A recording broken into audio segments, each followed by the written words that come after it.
أشهد أن لا إله إلا الله وحده لا شريك له وأشهد أن محمدا عبده ورسوله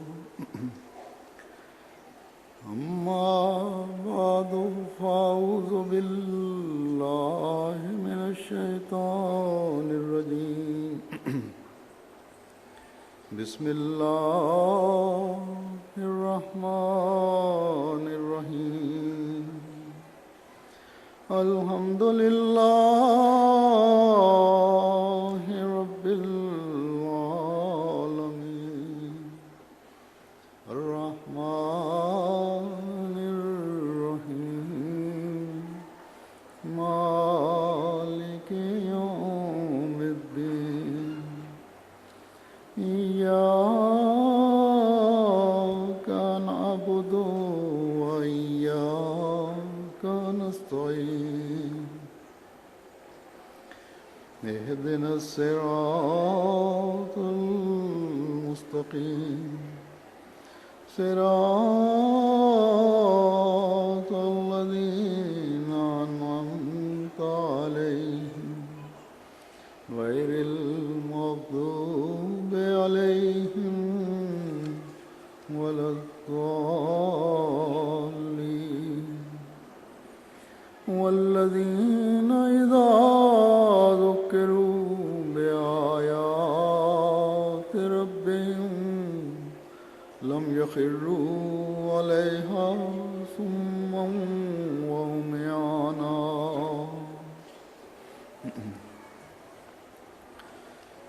آواز آ رہی ہے آخر تک؟ یہ آیت جس کی میں نے تلاوت کی ہے،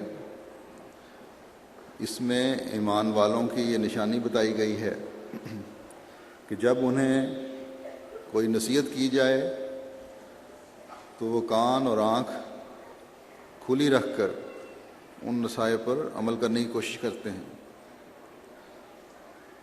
اور روحانی لحاظ سے ان اندھوں اور بہروں کی طرح نہیں ہوتے جو نیک باتیں سن کر اور دیکھ کر گزر جاتے ہیں اور کوئی توجہ نہیں دیتے. گویا جیسے کہ ایسے لوگ جیسے انہوں نے کوئی بات سنی ہی نہیں اور کوئی اچھی بات دیکھی ہی نہیں. بس یہ فرق ہمیشہ ایک اللہ کی بندی اور بندے، وہ جو اللہ کی عبادت کرنے والے ہیں اور عبادت کی خواہش رکھتی ہے، وہ جو نیک اعمال بجا لانے والی ہے اور نیک اعمال بجا لانے کی خواہش رکھتی ہے، اور ان میں جو اللہ کے حکموں کے منکر ہیں کے درمیان ایک بڑا واضح ہو کر یہ فرق ظاہر ہوتا ہے. یہ ایک ایسا معیار ہے جس سے ہر ایک اپنے ایمان اور اللہ تعالیٰ اور رسول کے حکموں پر چلنے کا جائزہ لے سکتا ہے. یہ ایک ایسی کسوٹی ہے جسے ایک احمدی مرد اور عورت اپنے عہد بیت کو پرکھ سکتا ہے. قرآن کریم میں بے شمار احکامات ہیں، اور حضرت مسیح موعود علیہ الصلوۃ نے اپنی جماعت میں شامل ہونے کی شرط ان احکامات کو رکھا ہے. جیسا کہ فرمایا کہ جو قرآن کریم کے 500 حکموں کی یا دوسری جگہ 700 حکموں پر عمل نہیں کرتا وہ میری جماعت میں سے نہیں ہے. بس ہر احمدی کو اس لحاظ سے ایک فکر کے ساتھ اس بات کا جائزہ لینا چاہیے، اور ایک احمدی عورت جو نہ صرف اپنی عبادت کے معیاروں اور اعمال صالحہ کے معیاروں کو بہتر کر کے پاکیز یا کرنے کی کوشش کر کے اپنی دنیا و آخرت سنوار رہی ہوتی ہے، بلکہ آئندہ نسلوں کے مستقبل کی منزلیں بھی متعین کر رہی ہوتی ہے۔ اس لیے ایک احمدی عورت کی ذمہ داری کئی چند ہو جاتی ہے، کئی گنا بڑھ جاتی ہے کہ وہ اللہ تعالیٰ کے احکامات پر پوری طرح نظر رکھتے ہوئے ان پر عمل کرنے کی کوشش کرے۔ حضرت مسیح موعود علیہ السلام کی اپنی جماعت سے جو توقعات ہیں ان پر پورا اترنے کی کوشش کرے۔ خلیفہ وقت کی طرف سے جو نصائح کی جاتی ہیں ان پر عمل کرنے کی کوشش کریں۔ ہمیشہ یاد رکھیں کہ دنیا کو اللہ تعالیٰ کے قریب کرنا اگر کسی کے مقدر میں ہے تو اللہ تعالیٰ نے اپنے مسیح کی جماعت کے ذریعے سے یہ مقدر کیا ہوا ہے۔ بس اگر مسیح موعود کی فوج میں شامل ہونا ہے تو اپنے اعمال پر بھی ہر وقت نظر رکھیں۔ بعض باتوں کی طرف میں اس وقت مختصراً توجہ دلاتا ہوں۔ سب سے پہلی بات تو یہ یاد رکھیں کہ آپ جلسے پر آئی ہیں اپنی دینی، علمی اور روحانی ترقی کے لیے، اور یہی مقصد لے کر اب یہاں بیٹھی ہوئی ہیں اور بیٹھنا چاہیے۔ جیسا کہ میں نے کل خطبے میں بھی کہا تھا، اس لیے یہاں جلسے کے پروگراموں کو پوری توجہ سے سنیں۔ یہ نہ ہو کہ ٹولیاں بنا کر بیٹھی گپیں مارتی رہیں، اپنے کپڑوں اور زیوروں کا ذکر کر رہی ہوں، وہی ذکر زیادہ چلتا رہے۔ سال میں 365 دن ہوتے ہیں۔ اگر دین سیکھنے کی خاطر اجتماع اور جلسے کے دن ملا کر کل 5 دن یا 6 دن بھی آپ دین سیکھنے کے لیے نہیں دے سکتی، اپنے آپ کو دنیا کے کاموں سے کلیتاً علیحدہ نہیں کر سکتی، تو اپنے روحانی معیار اونچے کرنے کی کوشش کرنے والی کس طرح کہلا سکتی ہیں؟ اور جب آپ لوگ پوری توجہ سے جلسے کے پروگرام نہیں سنیں گے تو لاشعوری طور پر بچوں پر بھی اس کا اثر پڑ رہا ہوگا کہ جلسہ بھی ایک طرح کا میلہ ہے۔ حضرت مسیح موعود علیہ السلام نے اس سوچ کو بڑی سختی سے رد فرمایا ہے۔ بس پہلی بات تو یہ کہ اپنے آپ کو مکمل طور پر ان دنوں میں دین سیکھنے اور روحانیت میں ترقی کرنے کے لیے وقف کریں۔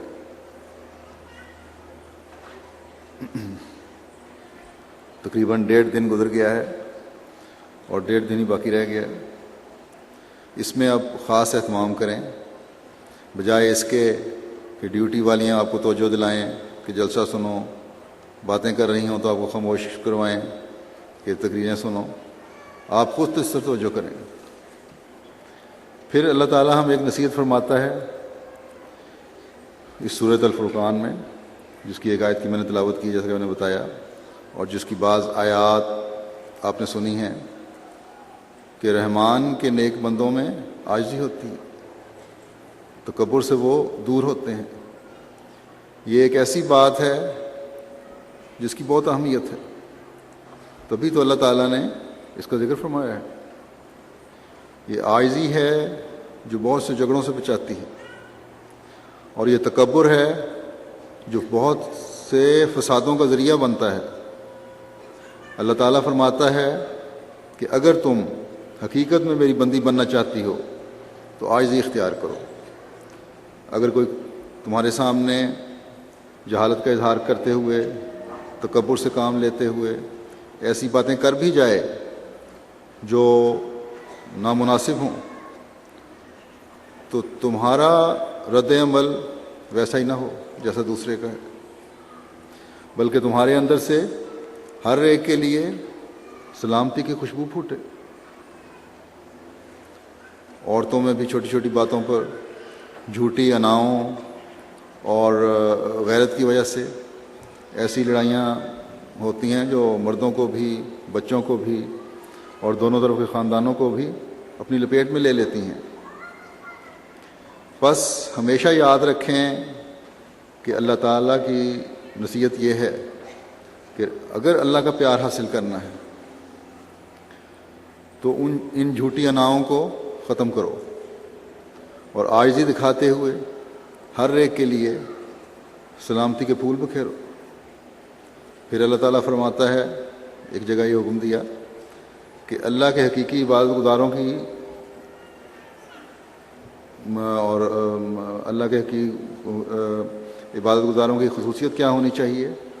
فرمایا کہ ان کے خرچ میں نہ اسراف ہوتا ہے، نہ وہ کنجوسی سے کام لیتے ہیں۔ بعض عورتوں میں یہ عادت ہوتی ہے کہ دیکھا دیکھی کہ فلاں نے اپنا زیور بنایا ہے تو میں بھی بناؤں، یا فلاں نے ایسے کپڑے بنائے ہیں تو میں بھی بناؤں۔ بلکہ ایک جگہ کسی نے مجھے بتایا، یہاں نہیں کسی اور ملک کا ذکر ہے، کہ ایک عورت نے کسی کا دیا ہوا تحفہ یہ کہہ کے واپس کر دیا کہ یہ میں نہیں پہنوں گی، حالانکہ وہ بالکل نیا قسم کا کپڑا آیا تھا، کہ اس کو پہنے ہوئے میں نے فلاں عورت کو بھی دیکھ لیا ہے۔ اتنی زیادہ آپس میں مقابلہ بازی ہو جاتی ہے کہ وہ کپڑا بھی نہیں پہننا جو کسی اور نے پہنا ہو، میری انفرادیت قائم رہے۔ تو یہ چیزیں جو ہیں انتہائی فضول اور لغو چیزیں ہیں۔ پھر خامدوں کو بھی مجبور کرتی ہیں کہ ان کی خواہشات کو پورا کیا جائے۔ بچوں کی شادیوں پر خاص طور پر جب پاکستان جا کر شادیاں ہوتی ہیں تو بعض فضول خرچیاں ہو رہی ہوتی ہیں۔ یہ ٹھیک ہے کہ مرد بھی اس میں شامل ہوتے ہیں، بلکہ شاید قصوروار زیادہ ہوں کہ اور تو بہت ساری باتیں عورتوں کی نہیں مانتے، لیکن جہاں جھوٹے اظہار اور دکھاوے کا سوال آئے تو فوراً ہاں میں ہاں ملاتے ہیں ایسے مرد۔ اس لیے مرد بہرحال اس معاملے میں زیادہ جاہل ہیں، کیونکہ بعض دفعہ قرض بھی لے لیتے ہیں۔ لیکن عورت اگر چاہے تو بہت سے غیر ضروری اخراجات کو کنٹرول کر کے اپنے خاوند کے گھر کی نگران کا کردار ادا کر سکتی ہے، اور بہترین طور پر کردار ادا کر سکتی ہے۔ جن خاندانوں میں یہ دکھاوے اور فضول خرچیاں ہوں، پھر ان کی اولاد بھی اسی ڈگر پر چل پڑتی ہے۔ تو بہرحال فضول خرچی سے بچنے کا اللہ تعالیٰ نے خاص طور پر حکم فرمایا ہے، لیکن ساتھ ہی یہ بھی ہے کہ بالکل کنجوس نہ ہو جاؤ، بالکل اپنے پیسے پر سانپ کی طرح نہ بیٹھ جاؤ کنڈلی مار کے، پیسے جوڑتے جوڑتے ساری زندگی نہ گزار جاؤ کہ اس کا اظہار بھی نہ ہو۔ اللہ تعالیٰ نے جو نعمتیں دی ہیں ان کا اظہار بھی ہونا چاہیے۔ یہ اللہ تعالیٰ کا حضرت مسیح موعود علیہ الصلوۃ والسلام کی جماعت پر بڑا احسان ہے کہ اکثریت اگر اپنے خرچ کم کر کے پیسے جوڑتی ہے تو پھر وہ بچت چندوں کی صورت میں ادا کر کے اللہ کے دین کی خدمت کرتی ہیں۔ اب برلن کی مسجد میں عورتوں نے جو ذمہ داری لی ہے، یہ حامی بھری ہے کہ ہم یہ مسجد بنائیں گی، تو اللہ تعالیٰ کے فضل سے اپنی کمائی سے یا اپنے گھر کی بچت سے دل کھول کر چندے دے رہی ہیں۔ جرمنی کی لجنہ مائلہ بے شمار ہیں جنہوں نے اپنے پر تنگی کر کے بھی بڑی بڑی رقمیں مسجد کے لیے دی ہیں، 500,000 یورو یا اس سے زیادہ دے رہی ہیں، حالانکہ معمولی آمد ہے۔ کئی ہیں جنہوں نے اپنے زیور دیے ہیں اور بڑی خوشی اور بشاشت دیے ہیں، میرے ذریعے سے بھی بہت ساروں نے پیش کیے۔ تو یہ احمدی عورت کا ترہ امتیاز ہے، لیکن بعض ایسی بھی ہیں جو صرف دنیا داری میں پڑی ہوئی ہیں۔ ان سے بھی میں یہ کہتا ہوں کہ اللہ تعالیٰ نے جو نصیحت فرمائی ہے اس پر غور کرو، اس سے تم اپنے ایمان مضبوط کر رہی ہوگی۔ اللہ تعالیٰ کا یہ حکم ہے کہ اللہ کی راہ میں خرچ کرو، تو جو اپنی بچتیں کرتی ہو کنجوسی کی خاطر نہیں، بلکہ اس لیے کہ ہم نے اللہ کی راہ میں دینا ہے، اس کی راہ میں خرچ کرنا ہے، ان بچتوں کو پھر اللہ تعالیٰ کی راہ میں خرچ بھی کرو۔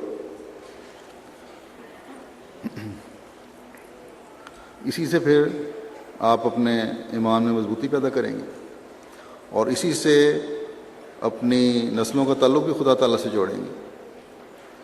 اگر پیسے بچائیں تو اس نیت سے بچائیں، جیسا کہ میں نے کہا کہ دین کی خاطر خرچ کرنا ہے۔ پھر اللہ تعالیٰ کا ایک بہت اہم حکم ہے ایک مومن عورت کو اپنی زینت چھپانے کا اور پردے کا۔ اس مغربی معاشرے میں بعض پڑھی لکھی بچیاں اور عورتیں معاشرے کے زیر اثر یا خوف کی وجہ سے کہ آج کل پردے کے خلاف مغرب میں بڑی رو چل رہی ہے، پردے کا خیال نہیں رکھتی، ان کے لباس فیشن کی طرف زیادہ جا رہے ہیں۔ مسجد میں بھی اگر جانا ہو یا سینٹر میں آنا ہو تو اس کے لیے تو پردے کے ساتھ یا اچھے لباس کے ساتھ آ جاتی ہیں، لیکن بعض یہ شکایتیں ہوتی ہیں کہ بازاروں میں اپنے لباس کا خیال نہیں رکھتی۔ ایک بات یاد رکھیں کہ حیا ایمان کا حصہ ہے، اور حیا عورت کا ایک خزانہ ہے، اس لیے ہمیشہ حیادار لباس پہنیں۔ ہمیشہ یاد رکھیں کہ ایک احمدی عورت کا، ایک احمدی بچی کا ایک تقدس ہے، اس کو قائم رکھنا ہے آپ نے۔ ہمیشہ یاد رکھیں کہ اللہ تعالیٰ نے قرآن کریم میں پردے کو حکم دیا ہے، تو یقیناً اس کی کوئی اہمیت ہے۔ ان مغرب زدہ لوگوں کی طرح نہ بنیں جو یہ کہتی ہیں کہ پردے کا حکم تو پرانا ہو گیا ہے یا خاص حالات میں تھا۔ قرآن کریم کا کوئی حکم بھی کبھی پرانا نہیں ہوتا اور کبھی بدلا نہیں جاتا۔ اللہ تعالیٰ کو پتہ تھا کہ ایک زمانے میں ایسی سوچ پیدا ہوگی، اس لیے یہ مستقل حکم اتارا ہے کہ منہ سے کہنے سے اللہ کی بندیاں نہیں بنو گی تم لوگ، بلکہ جو نصائح کی جاتی ہیں، جو احکامات قرآن کریم میں دیے گئے ہیں، ان پر عمل کر کے حقیقی مومن کہلاؤ گی۔ بس اپنے جائزے لیں، خود دیکھیں کہ کیا ہیں، اور اپنے نفس کو دھوکہ نہ دیں۔ مردوں سے میل جول میں بھی بے حجابی نہ دکھائیں کہ حیا بھی ختم ہو جاتی ہے اس سے۔ حدیث میں تو حکم ہے کہ مردوں سے اگر باتیں کر رہے ہو تو لہجہ بھی تمہارا ذرا سخت ہونا چاہیے۔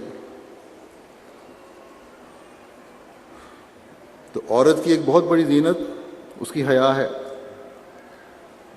ایک مومن کی نشانی حیا ہے۔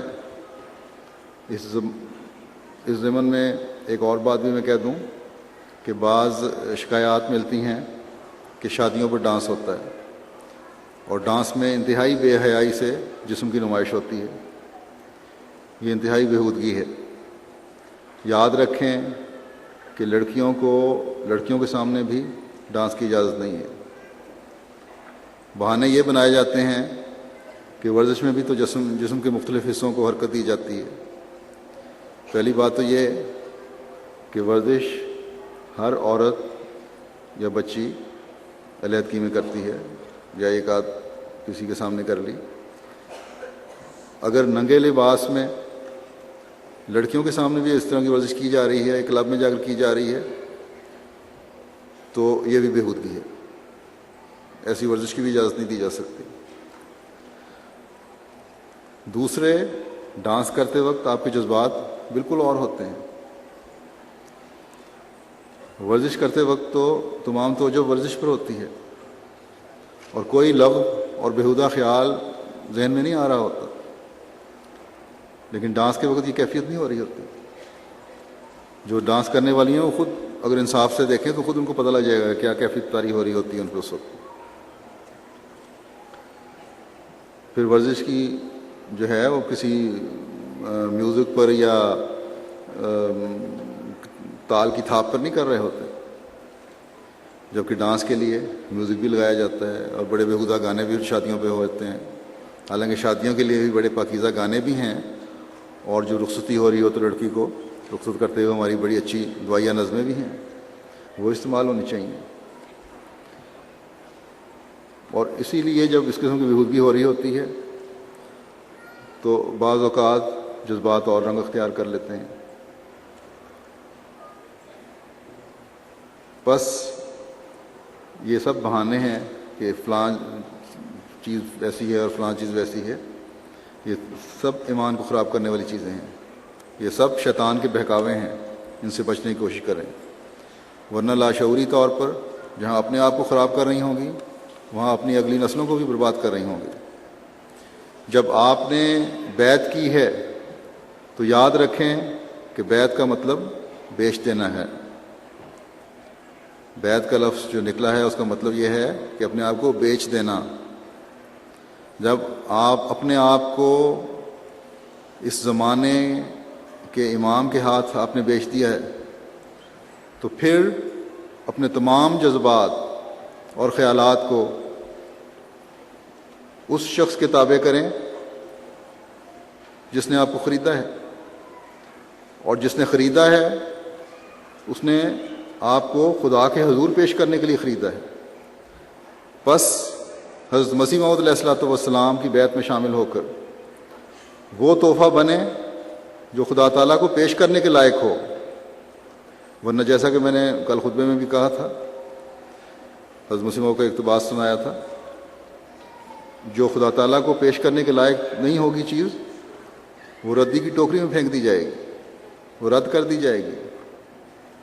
بس ہمیشہ یاد رکھیں کہ اگر اپنے آپ کو کارآمد تحفہ بنانا ہے، اپنی نسلوں کو کارآمد تحفہ بنانا ہے، بیعت کا حق ادا کرنا ہے تو اپنے نفس کی قربانیاں دینی ہوں گی، اپنی عبادتوں کے معیار بڑھانے ہوں گے، تمام وہ اعمال بجا لانے ہوں گے جن کے کرنے کا اللہ تعالیٰ نے حکم دیا ہے۔ ہر احمدی عورت اور بچی کو یاد رکھنا چاہیے کہ اس کے اعمال صرف اس پر ہی اثر انداز نہیں ہو رہے ہوتے، بلکہ آئندہ نسلوں کی اٹھان بھی ان کے عمل کے زیر اثر ہو رہی ہوتی ہے۔ بس ہمیشہ یاد رکھیں کہ کسی بھی قوم میں عورت کا کردار قوم کو بنانے میں انتہائی اہم ہے۔ اگر عورتیں اپنی ذمہ داریاں سمجھنے والی ہوں گی تو اپنی اولادوں کی صحیح نگرانی کریں گی۔ اگر عورتیں تعلیم کے زیور سے آراستہ ہوں گی تو اپنی اولاد کی تعلیم کی طرف بھی توجہ دینے والی ہوں گی۔ لیکن ایک احمدی عورت کی ذمہ داری صرف دنیاوی معاملات میں اپنے گھروں کی، اپنے بچوں کی نگرانی کرنا اور تعلیم کا خیال رکھنا ہی نہیں ہے، بلکہ ایک احمدی عورت کی ذمہ داری بہت زیادہ ہے۔ احمدی عورت نے اسلام کے بتائے ہوئے طریقے کے مطابق اپنے گھر اور خامد کے گھر کی نگرانی کرنی ہے، اپنی اولاد کی دنیاوی تعلیم و تربیت کا خیال بھی رکھنا ہے، اپنی اولاد کی اسلامی اخلاق کے مطابق تربیت بھی کرنی ہے، اپنی اولاد کی روحانی تربیت بھی کرنی ہے، اور ان تمام تربیتی امور کو اپنی اولاد میں رائج کرنے کے لیے، ان کے ذہنوں میں راسخ کرنے کے لیے اپنے پاک نمونے قائم کرنے ہیں۔ اپنی زندگی کو اللہ تعالیٰ کے بتائے ہوئے طریق کے مطابق ڈھال کر عبادت اور دوسرے اعمال صالحہ بجا لانے کے نمونے اپنی اولاد کے سامنے رکھنے ہیں۔ تبھی ایک احمدی عورت اپنے خاوند کے گھر کی صحیح نگران کہلا سکتی ہے، تبھی ایک احمدی ماں اپنی اولاد کی تربیت کا حق ادا کر سکتی ہے، ورنہ اس کے قول و فعل میں تضاد کی وجہ سے کبھی اولاد صحیح تربیت نہیں پا سکتی۔ ایک عمر تک تو اپنے ماں باپ کے زیر اثر اولاد رہے گی۔ ماں باپ کی زندگیوں میں دو عملی کی حالت دیکھ کر صرف چڑچڑاہٹ کا اظہار کرتی رہے گی، اس سے آگے بڑھنے کی عموماً کوشش نہیں ہوتی۔ لیکن جب اپنے ماں باپ کی حالت دیکھتے ہیں کہ کہہ کچھ رہے ہیں، کر کچھ رہے ہیں، اپنے لیے اور اصول ہیں اور ہمارے لیے اور اصول ہیں، تو یہی بعض بچے پھر یہاں بچوں کے حقوق کے اداروں پہ یا پولیس کو کہہ کر بچوں کے ہاسٹل میں چلے جاتے ہیں ان مغربی ممالک میں۔ لیکن اکثریت ایک عمر تک برداشت کرتی ہے، جیسا کہ میں نے کہا، اور جب بلوغت کو بھی پہنچتے ہیں تو بعض لڑکے اور لڑکیاں آزاد زندگی گزارنے کے لیے گھر چھوڑ دیتے ہیں، اور اس معاشرے کے زیر اثر جب اس قسم کے اکا دکا واقعات احمدی گھرانوں میں بھی ہوتے ہیں تو پھر ماں باپ پریشان ہوتے ہیں. بعض پھر اپنی عزت بچانے کے لیے بچوں سے کہتے ہیں کہ ٹھیک ہے تم جو چاہے کرو لیکن گھر میں آ کر رہو، جو بھی ہودگیاں کرنی ہیں گھر میں رہ کر کرو، ہماری عزت کا خیال رکھو، گھر سے باہر نہ جاؤ، ہمارے عزیزوں کے سامنے ہمیں رسوا نہ کرو، ہمارے ملنے جلنے والوں کے سامنے ہمیں رسوا نہ کرو، جماعت کے سامنے ہمیں ذلیل و رسوا نہ کرو. گویا کہ ایک قسم کا کمپرومائز ہو رہا ہوتا ہے کہ وہی بےہودگیاں گھروں میں رہ کر بھی جاری رکھ سکتے ہو، یا گھر میں رہو اور جتنی مرضی باہر جا کے بےہودگیاں کر کے پھر واپس آ جاؤ. تو ان بگڑے ہوئے بچوں کا اثر پھر گھر کے دوسرے بچوں پر بھی پڑ رہا ہوتا ہے، اور عموماً اس کی بنیادی وجہ ماں یا باپ کی اپنے عملی نمونوں اور اپنے قول میں فرق کی وجہ ہوتی ہے. بعض ماں باپ اس بات کو معمولی سمجھ رہے ہوتے ہیں کہ نمازیں نہ پڑھیں تو کیا فرق پڑتا ہے، قرآن نہ پڑھا تو کیا فرق پڑتا ہے، جماعتی کارکنان اور عہدیداران کے متعلق گھر میں بیٹھ کر بچوں کے سامنے باتیں کرتی تو کیا فرق پڑتا ہے، رشتوں کے تقدس کا خیال نہ رکھا اور بچوں کے سامنے چچا پھوپھی ماموں خالہ نانا نانی دادا دادی کے متعلق باتیں کرتی تو کیا فرق پڑتا ہے. جب گھروں کے جھگڑے چل رہے ہوتے ہیں تو اس طرح کی باتیں بھی ہو رہی ہوتی ہیں. حالانکہ یہی باتیں ہیں جو رشتہ داروں کے متعلق کی جائیں، جماعتی خدمت گاروں کے متعلق کی جائیں، بچوں کے ذہنوں سے پھر احترام ختم کر دیتی ہیں. یہی باتیں ہیں جو نمازوں اور قرآن پر توجہ میں کمی پیدا کرتی ہیں اور پھر بچوں کو بے دین بنا دیتی ہیں. مجھے ملنے بھی جب بعض خاندان آتے ہیں تو جن کے ماں باپ کا جماعتی تعلق مضبوط ہوتا ہے ان کے بچوں کے چہروں سے تاثر مل رہا ہوتا ہے، تاثر ہی مختلف ہو رہا ہوتا ہے. ایک پیار اور محبت ٹپک رہی ہوتی ہے بچوں سے بھی.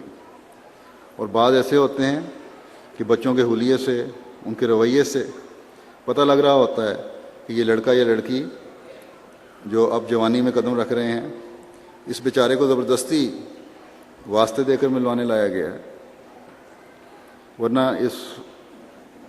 اسے ملاقات کا کوئی شوق نہیں تھا، کوئی دلچسپی نہیں ہے.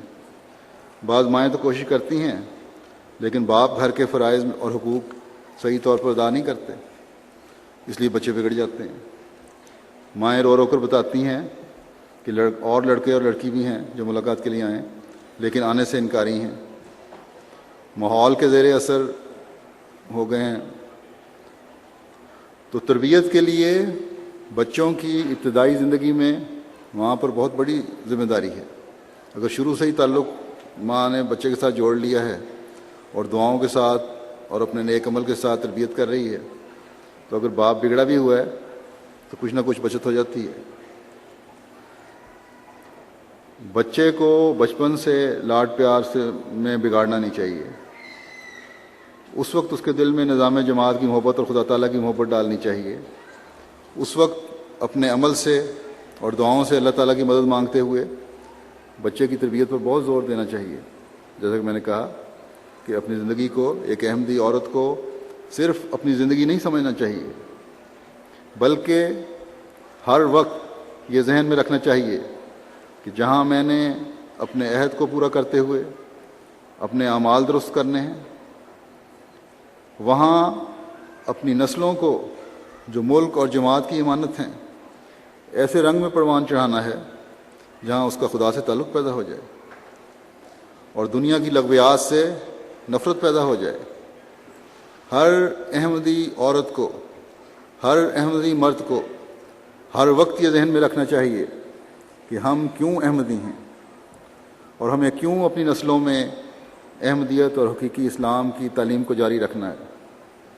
ہر وقت یہ پیش نظر رہے کہ اس فساد کے زمانے میں جب دنیا دین سے دور ہٹ رہی ہے ہم کس طرح اپنے آپ کو اور اپنے بچوں کو دین کے قریب لا سکتے ہیں. بس جب یہ سوچ پیدا ہوگی تو پھر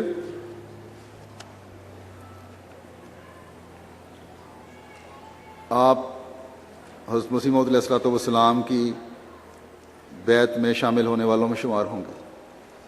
پس ہر احمدی عورت جو اپنا تعلق حضرت مسیح موعود علیہ الصلوۃ والسلام کی جماعت سے رکھنا چاہتی ہے، صرف سرسری تعلق نہیں، بلکہ وہ تعلق جو اللہ تعالیٰ کے دفتر میں بھی آپ کو حضرت مسیح موعود علیہ الصلوۃ والسلام کی جماعت میں شمار کرے، تو پھر بہت توجہ سے پہلے اپنی حالتوں پر نظر ڈالتے ہوئے اس معیار کو حاصل کرنے کی کوشش کریں جو حضرت مسیح موعود علیہ الصلوۃ والسلام آپ کا دیکھنا چاہتے ہیں۔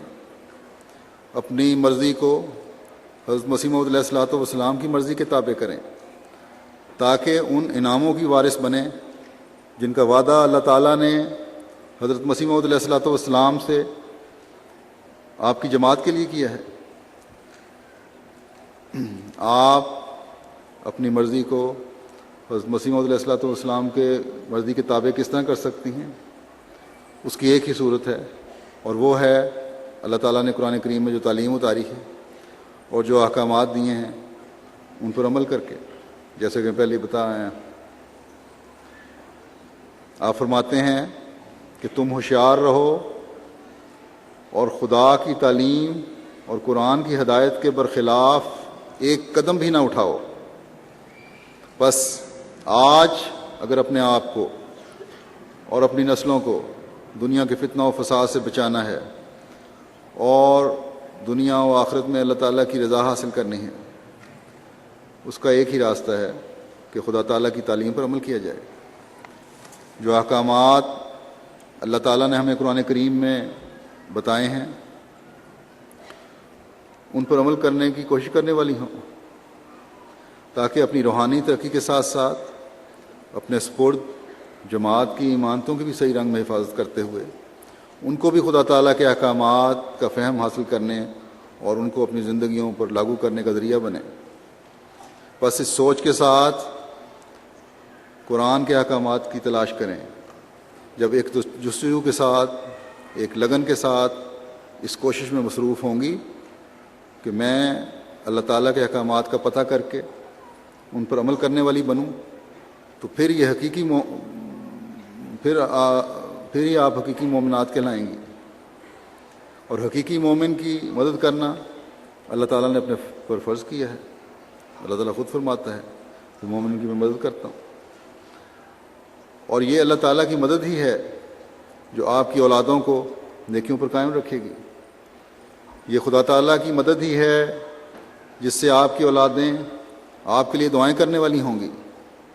یہ خدا تعالیٰ کی مدد اور فضل ہی ہے جس سے آپ کی اولاد جماعت سے مضبوط تعلق جوڑنے والی ہوگی اور آپ کے لیے، آپ کے خاندان کے لیے اور جماعت کے لیے مفید وجود بنے گی۔ بس ایمان کے یہ معیار حاصل کرنے کے لیے جب اللہ تعالیٰ نے اپنے بندے کی مدد اپنے پر فرض کی ہے تو اس کے لیے ایک مجاہدے کی ضرورت ہے۔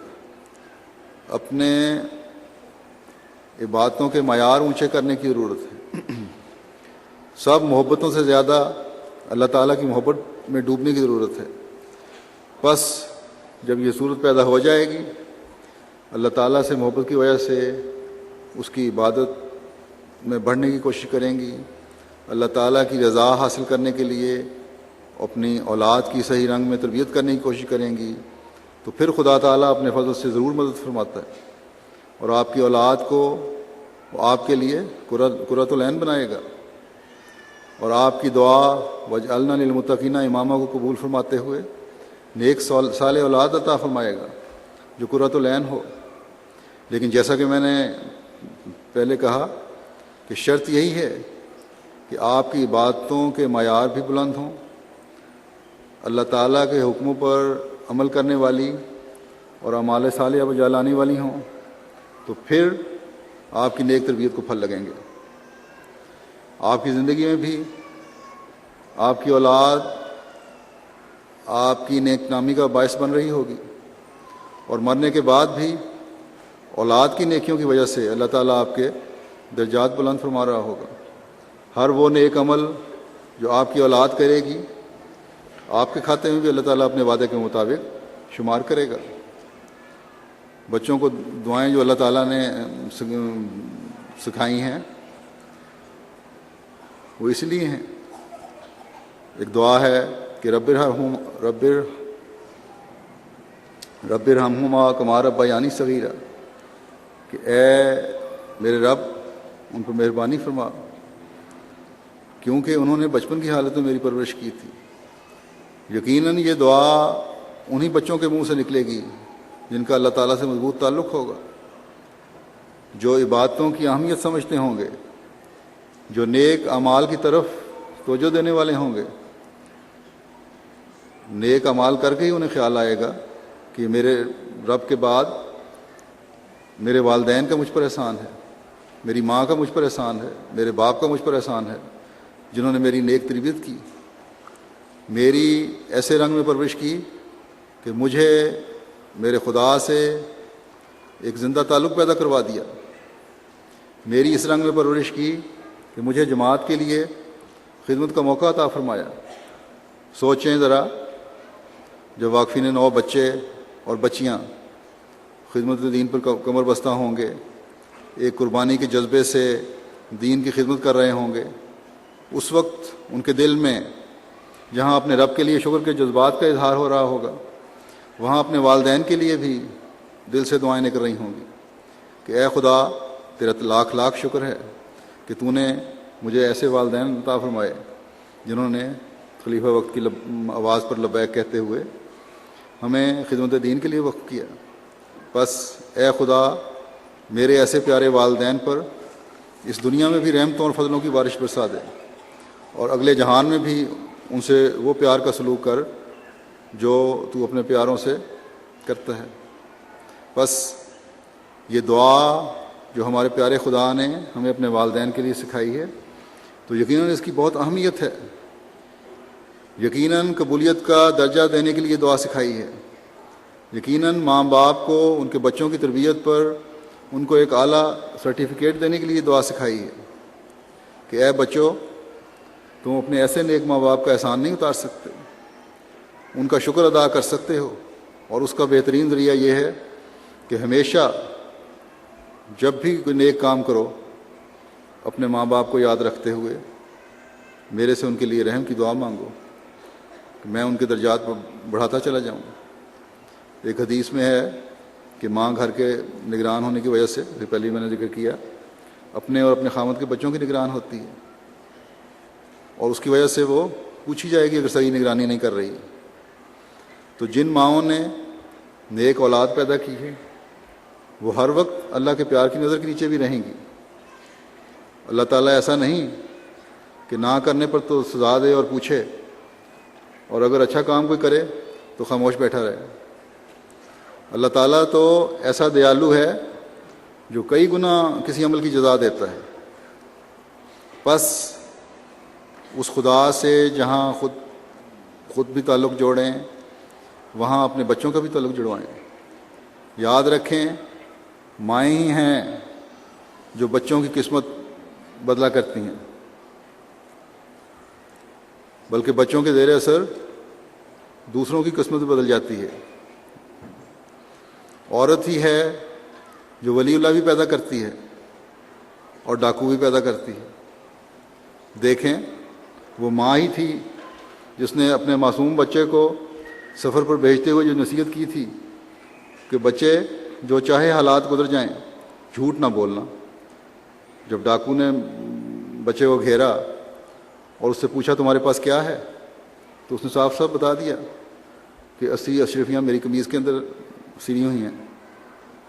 ڈاکوؤں کے سردار نے کہا تم ہم سے چھپا سکتے تھے کیونکہ ہم تمہیں بچہ سمجھ کر یہ توقع نہیں رکھتے کہ تمہارے پاس بھی کچھ ہوگا۔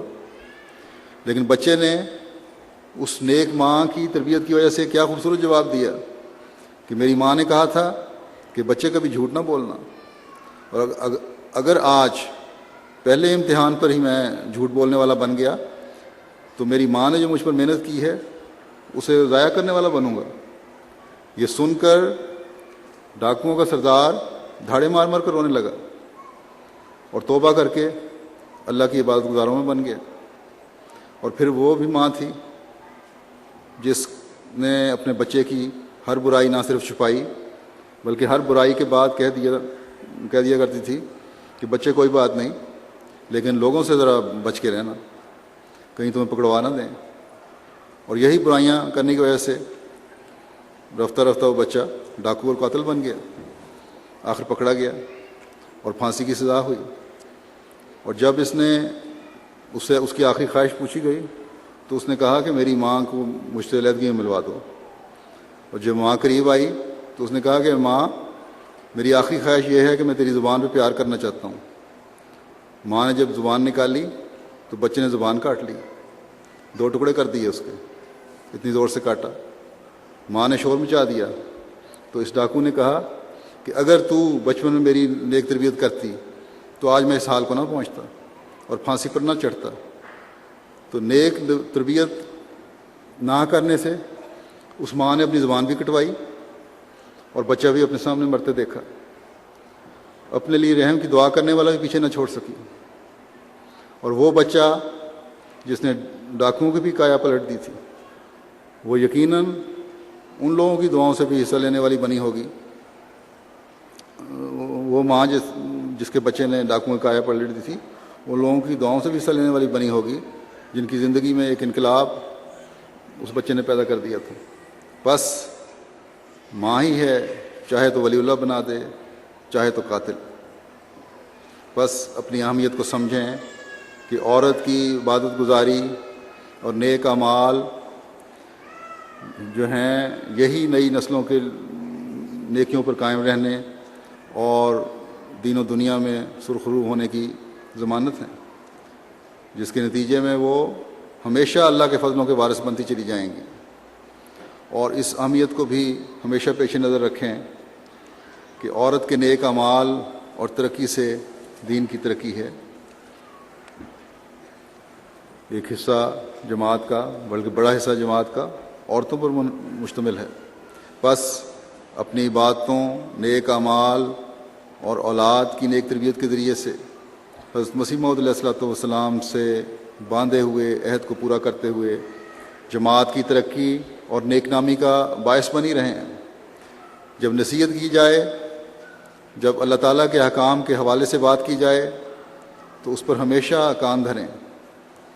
آخرین کی پہلوں سے ملانے کی جو خوشخبری دی گئی تھی اس سے فیض صرف وہی پائیں گے جو اپنے اعمال بھی ان کی طرح ڈھالنے کی کوشش کریں گے، ان نمونوں پر چلیں گے جو صحابہ اور صحابیات نے دکھائے تھے، جن کو اگر یہ آواز پہنچی کہ بیٹھ جاؤ تو مسجد سے باہر ہی بیٹھ کر گھسٹنا شروع کر دیا، کہیں یہ حکم سب کے لیے نہ ہو اور زندگی کا بھروسہ نہیں، اگر میں اس دوران مر گیا تو نافرمان ہو کر نہ مروں۔ عبادتوں کی بات ہوتی تھی تو عورتیں مردوں سے پیچھے نہ رہی تھیں، جان کی قربانی کی بات ہوئی تو اپنے بچوں کو جان کے نذرانے پیش کرنے کے لیے عورتوں نے پیش کر دیا۔ اس زمانے میں بھی ایسی عورتیں ہیں، حضرت مسیح موعود علیہ الصلوۃ والسلام کی جماعت میں بھی ایسی عورتیں تھیں جنہوں نے اپنے بچوں کو قربان کرنے کے لیے جماعت کے سامنے رکھ دیا۔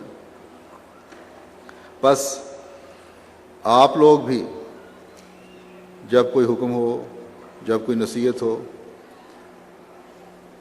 جب کوئی توجہ دلائی جائے تو تعویلیں پیش نہ کریں، بہانے تلاش نہ کریں، بلکہ جو حکم ملا ہے اس پر عمل کریں، تبھی کامل اطاعت گزار کہلائیں گی، تبھی یہ فکر رکھنے والی کہلائیں گی کہ کہیں کسی حکم پر عمل نہ کر کے میں نافرمان نہ بن جاؤں۔ بس ان ملکوں میں رہ کر جہاں آپ کے مالی حالات بہتر ہوئے ہیں، اس سوچ کے ساتھ زندگی گزاریں کہ اللہ کی شکر گزار بندی بنتے ہوئے میں نے اپنی زندگی نخوت سے پاک اور عاجزی سے گزارنی ہے، میں نے اپنی زندگی دکھاوے اور تسنوں سے پاک اور سادگی سے گزارنی ہے، میں نے اپنی زندگی چالاکیوں سے پاک اور اللہ تعالیٰ کے حکموں پر عمل کرتے ہوئے گزارنی ہے۔